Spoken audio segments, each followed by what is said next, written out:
วันนี้อากาศดีมีแดดออก มีแดดออกแบบชัดเจนเลย ไม่ต้องปรากฏว่าเลย มีผู้คนเดิน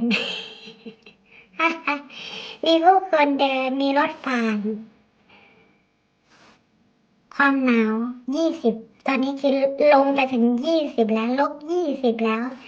เมื่อคืนนี้25ความหนาวนี่แบบสุดยอดจริงๆ มาดูบางตัวบางตนอยู่ในบ้านทำอะไรได้บ้าง ถนนหนทางกวาดหิมะให้อย่างเรียบ ไปดูซิว่าโอ๊ตซีนอยากออกไปไหม เขาทำอะไรอยู่ตอนนี้ ไปชมกันค่ะ